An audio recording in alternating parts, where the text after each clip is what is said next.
Unraveling the United States Department of Agriculture WASDE report with Jerry Gidel right here on Connected Farmer, your channel to keep you up to date with the latest trends in agriculture and livestock.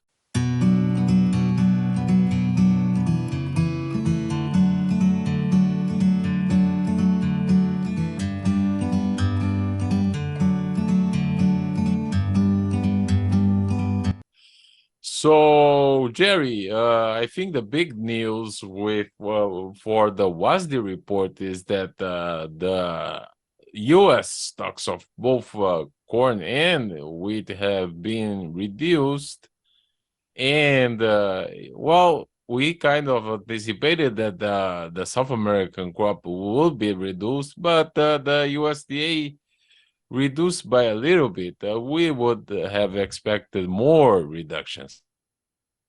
Definitely right about South America at this point. They've got Brazil, particularly, is in an interesting predicament at this point. The southern areas of Mato Grosso and Paraná are been so wet in that soybeans are not a crop that loves what I call wet feet. And so it just doesn't perform well in many cases in the Midwest, and that you just turn it into a black pothole out there in your field and all that kind of stuff. South America, maybe not to that extent, but it's definitely thinned out their stands. And then the opposite side of the country, Mato Grosso, I might have said Rio Grande. Hopefully, I said Rio Grande first. Mato Grosso is the one that's in the dry in the north. From there, Goiás is not in much shape. And even the further northern areas have picked up some good volume over the last few years. Tucumán and some other ones, definitely even drier. So I think we've got some issues on just a number of plants out there to be able to get a great yield. But the USDA did not make any adjustments in Argentina, and they only took 2 million metric tons down on beans and no change in corn. And that's another strange one. Guaranteed the people and analysts in South America are quite concerned that this delayed seedings down there are going to end up impacting the number of acres / area that's planted to corn after the beans are out, because it if you're not really pretty well done on plantings by the first or second week of February in the north, you are running into a real potential problem at the other end of the season there. So your maturity is going to come in very late April and May, and that's not a good time to get moisture in those northern areas. You need to have that crop pollinated, and you need to have it pretty well set there. So if it does dry out, you've still got something coming along. And that's kind of what happened last year. It's had enough of it to come through. And we had a few more rains in early part of May that we sometimes don't get. But the interesting twist is, you mentioned in the opening statements here, is the fact that we saw the USDA, when they traditionally don't make a lot of changes in their December demand numbers here, primarily because we don't have any U.S. Production numbers in December. We basically, the November one's there, and then we have our final production numbers in January. And so that being the case, a lot of times some of the numbers are really not spiffed up, maybe on exports, or maybe something the ethanol is not doing as well as it could be. And that a lot of times the USDA just kind of, I call punt, but in essence, in their case, they were basically waiting to see what things would happen after the holiday and that. And there's not a lot of sense to that. There's no, but this year, because really the good example of it here in the last, less than a couple weeks here, is the Chinese have decided to show up and purchase a lot of our U.S. soft red winter wheat. They buy some wheat in the past, maybe a cargo, maybe 3 cargoes, something like that. Usually is usually hard red wheat, but this year, because of the timing of the rain that hit in Hunan during the height of their harvest over there, the quality of their noodle wheat is very poor. And so it seems that they have decided the U.S. is the quality they want. And so I think we got up to somewhere around 1.2 billion bushels of purchases from the Chinese. And that has not been noted on this week's export sales because it started late last week and that. But the USDA decided that they didn't have that much in their matrix of demand for wheat out of the U.S. And so they went ahead and increased their exports by 25 million, which is not a big total, but when you're generally as tight as we are, that takes the U.S. carryover stock back towards 650 million. Still a very, very tight situation, and that around the world from there. The world numbers on wheat didn't change a lot, but it turns up that the World Board did increase Australia and Canada's crop by 1 million metric tons. From there, the Canadian crop, people put that through. The Australians, it's kind of tricky right now. There's some places got too much rain, which is during harvest, which is hurts quality and might make it into feed versus exports. But from there, we'll see if it's going to be 1 million higher or not. But the other thing that happened is that they did take 1 million metric tons out of Brazil's wheat. And that does suggest then that some additional wheat from Argentina will be moving towards Brazil. That's usually how the wheat supplies get evened out there in South America. Last year it didn't because the wheat crop was poor in Argentina and they came to the U.S. But it looks like that Argentina's wheat is about 2 to 2.5 million metric tons larger than last year. So that's probably the case. Corn, now we just mentioned that that also saw an increase in its exports. From there, that one was adjusted, up 25 million too. From there, 25 million. From there, the interesting twist is that it's kind of amazing. In the middle of a war over there in the Black Sea, they went ahead and actually the Ukrainians and the Russians have even higher numbers than the USDA, but the USDA increased both of those countries' corn output by 1 million metric tons.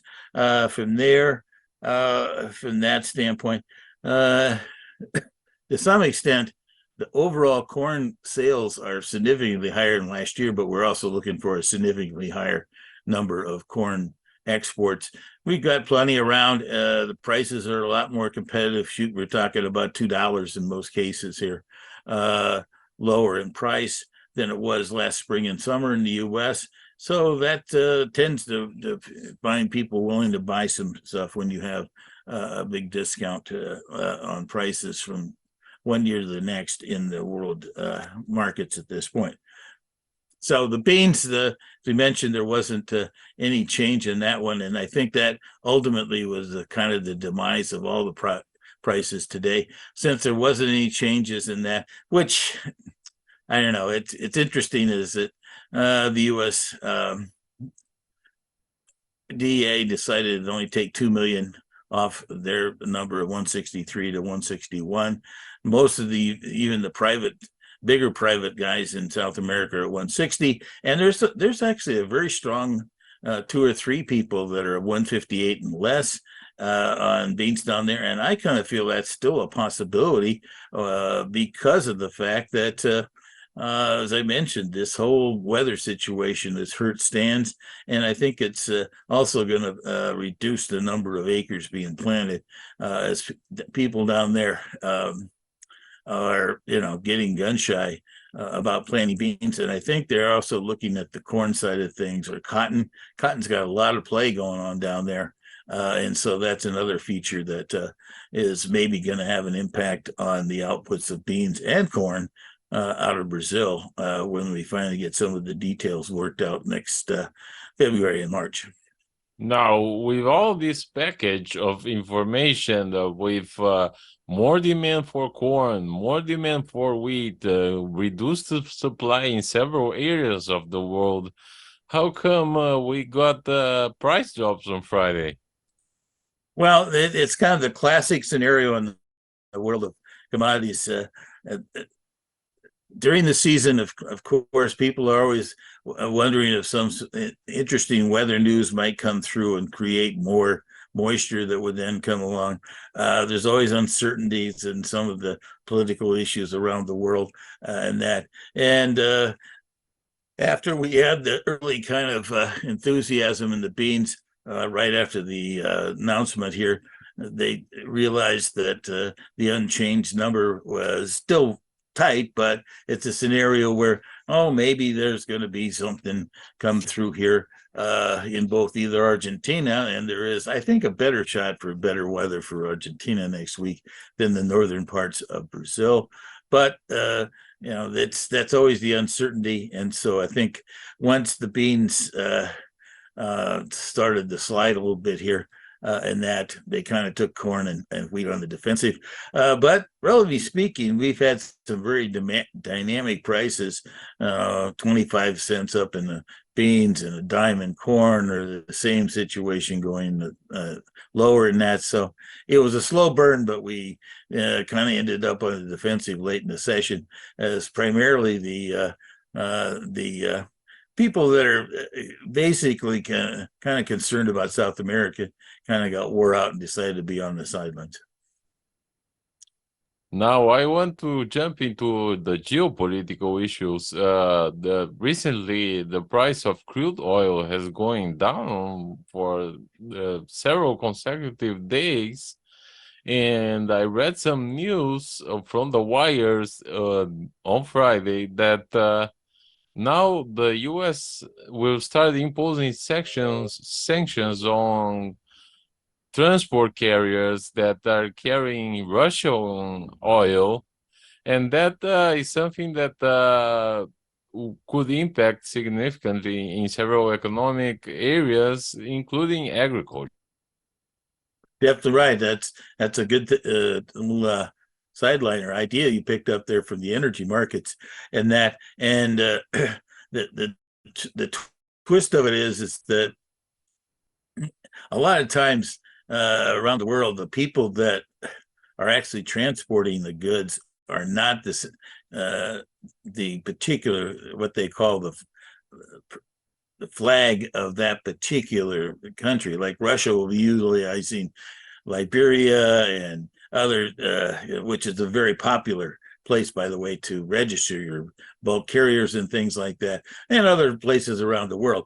And that, so maybe just from the standpoint that, well, this is not my boat, it's somebody else's boat, and that, well, it looks like that the U.S. has decided that what's on the contents of the particular tanker or boat it might be is more important than what the flag or the registration of the boat might be. And so that being the case, on the energy side of things, that particular idea, by the way, as you mentioned, is kind of picking up the prices around the world, because it's interestingly enough, seasonally, we have a huge amount of traffic and just like in the U.S., driving cars around and things like that during the summer. By the time we get to October, November in the Northern Hemisphere, things start to slow down. There is always a little bit of late season activity, but excuse me, that particular idea definitely could be an interesting factor, particularly in, now you didn't say it specifically, its influence might be in agriculture. Well, that really would be quite significant if it did turn around and that particular idea started to occur for the Russians at this point in their wheat sales around the world. Yeah, but it will be kind of a wild card, but for humanitarian reasons. But what if wheat is next after oil?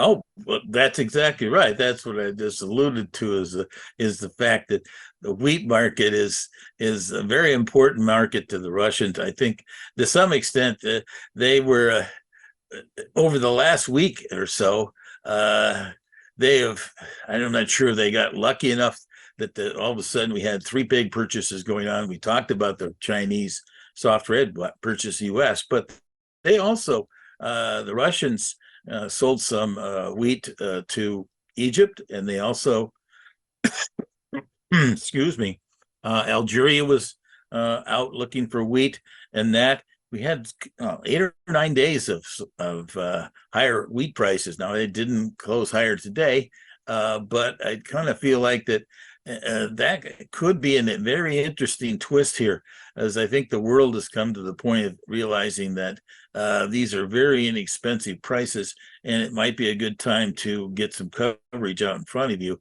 particularly if the Russians have issues about getting wheat sales, or actually wheat shift, if we have more problems about sanctions on that. I'd have to say that's going to be probably more intrigue than reality. The world, when you start talking about sanctioning food, that always gets people a lot more excited. Energy, not so much, but it still has its impact too. Now, given all of those things that are happening, what is your expectation regarding the price action in the coming weeks?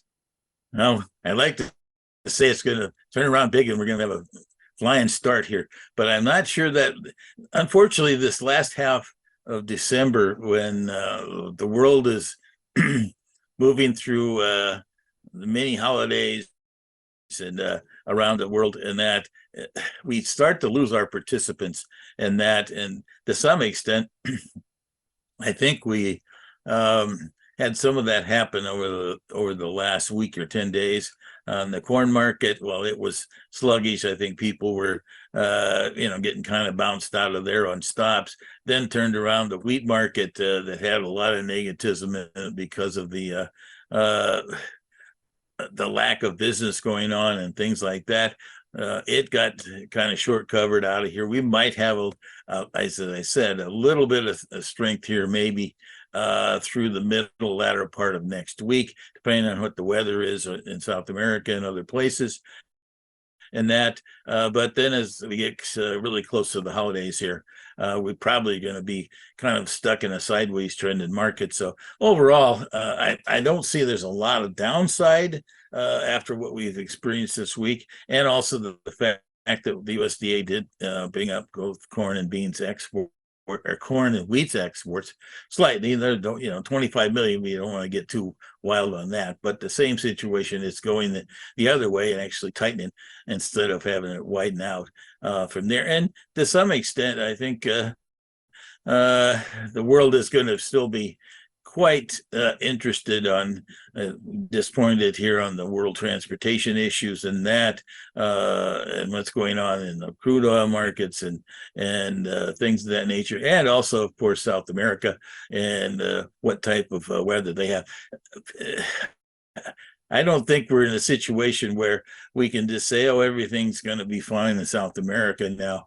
It hasn't stabilized and even maybe improved in some cases, but it needs to continue to have more moisture, and that's going to be highly watched by the world traders. And that's why I anticipate kind of a two-sided affair here and bounce around a little bit. We might still have an opportunity to get this wheat market up just below $7, which would be a sell opportunity at this point. If it does occur, don't disagree. It's a good time to sell another 20-25% of the crop. And the corn, $5, $5.10. I think that's a good place to move up to 50-55%. Beans, I'm kind of anticipating the issues in that market are been delayed, and we might not get anything that I think is worthy of selling up against $14 for a while. So those are some things to look forward to, and we'll see what the markets want to do with this the next 10 days, 2 weeks. All right, sir. I'll see you next week. Sounds good. Have a great weekend.